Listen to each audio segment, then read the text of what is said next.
She abused a new waiter all night. So we ended her career that night. Buckle up. This one still makes me smile 10 years later.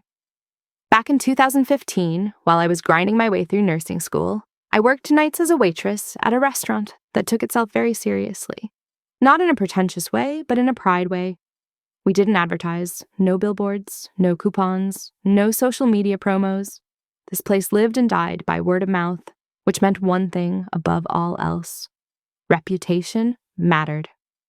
I'd been working there for a few months and had built up a solid reputation myself. I wasn't officially a trainer, but once the new hires were cut loose onto the floor, I was the person managers paired them with. If someone was going to struggle, I'd catch it early. If they were going to panic, I'd keep them afloat. Which brings us to him.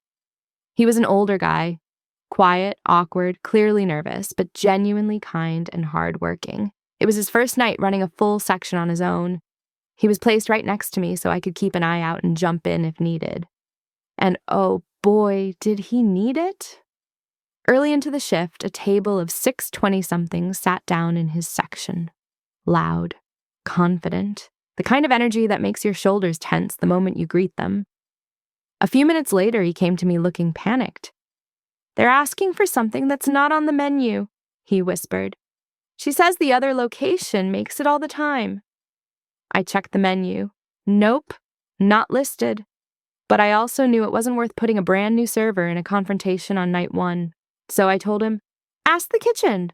If they say yes, great. If not, I'll talk to them." The cook shrugged and said it was fine. Basically just a wrap using ingredients we already had.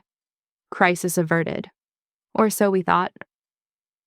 That single compromise apparently unlocked something in the leader of the table.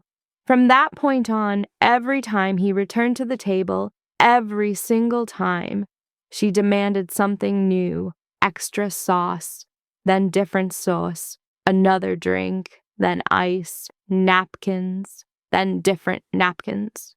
Something was wrong, then something else again. She timed it perfectly, so he never had a moment to breathe. I watched his face slowly change from nervous to overwhelmed to full-on panic.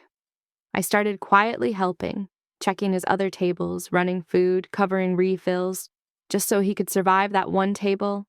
This went on for their entire meal. Not once did she say, "Please." Not once did she say, "Thank you." Eventually, I pulled him aside in the back and warned him gently. "They might not tip, and that's not your fault." The poor man looked like he was about to quit on the spot. To make matters worse, they'd arrived late and stayed past section close. They were now the only table left on that side of the restaurant, tucked into a corner. That's when things went from bad to nuclear. He came up to me quietly and asked, "How do I apply an employee discount?" I blinked. "Employee?" Apparently, the leader had spent the entire meal mocking him. She told him she was a trainer at our other location. She told him he was the worst server she'd ever seen. She told him that's why she always gets special treatment. She demanded employee discounts, multiple discounts, stacked on one check. And oh, by the way, she announced there were several birthdays at the table and wanted free cakes. And the birthday song immediately. I don't get angry easily. But in that moment, I was molten lava. I told him to prep the cakes, but not to take them out yet. I'd handle the rest. Our managers were incredible. Rare in this industry. I gave the front-end manager a quick rundown. As soon as I mentioned employee misconduct, his expression changed. "Remember, word-of-mouth restaurant." He smiled and said, "Go ahead." He took the employee number she'd given, number she absolutely knew couldn't be stacked, and casually said, "I've got a phone call to make." I ran. I grabbed everyone I could find. Servers, bussers, hosts, line cooks, even the dishwasher. I gave them the fastest explanation of my life and told them the plan. Then I went back to the shaken new server and said, "We're ready. Let's drop cakes." When I say this was the largest birthday crowd that restaurant has ever seen, I am not exaggerating. We packed around that tiny 6-person table, smiling like angels, cakes in hand. The leader smirked. And then we sang the birthday song as loud as humanly possible. Not cheerful loud, not fun loud, weaponized loud. The table was in a corner, so the sound bounced back at them. Hands flew to ears, people flinched, smiles vanished. It was glorious. And while we were happily destroying eardrums, our manager was on the phone. He'd called her manager, who called the general manager. By the time we finished singing, her fate was sealed. She didn't get stacked discounts.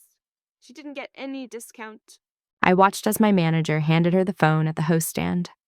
I watched her confidence crumble. I watched her cry. I don't know what happened after that night. Maybe she tried to get rehired. Maybe not. But I do know this. She walked in thinking she had power. She walked out unemployed. And honestly, I would almost trade that birthday song to hear those phone calls. Almost.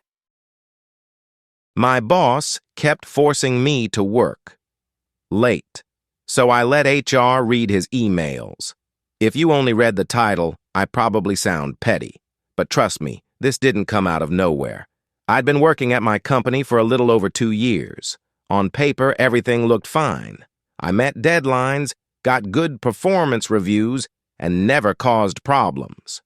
But behind the scenes, my boss, let's call him Mike, had a habit that slowly drained me. Mike loved urgent work, specifically urgent work sent after 6 p.m. At first, I assumed this was just part of being a dedicated employee. Then I noticed something strange.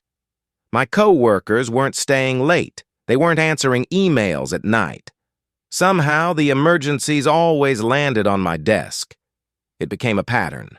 Friday nights, Sunday evenings, messages that started with, "Sorry to bug you so late, but..."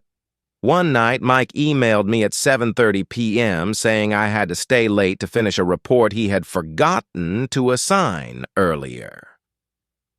I told him I already had plans and asked if it could wait until morning.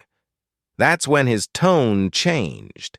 He replied that my flexibility was something leadership noticed, and that refusing urgent work could impact my future here. That didn't sit right with me.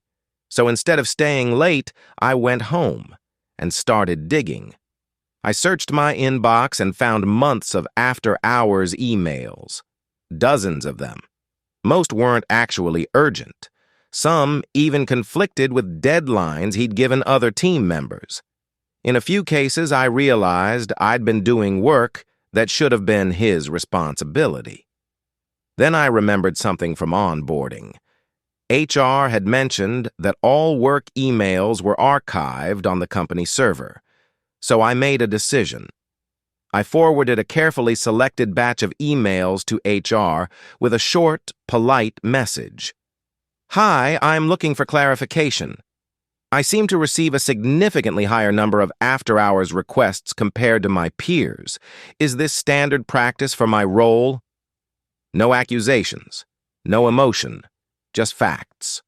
For a week, nothing happened. Then Mike suddenly asked me to come into his office. He looked off, pale, nervous. He didn't threaten me this time. Instead, he vaguely mentioned misunderstandings and said HR was reviewing workflows. Turns out they found more than I expected. HR compared workloads, timestamps, and project ownership.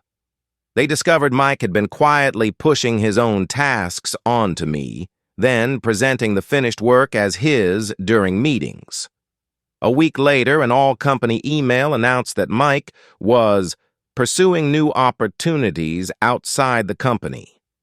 That same day, I shut down my computer at 5 p.m. exactly. No emails, no guilt, no regrets.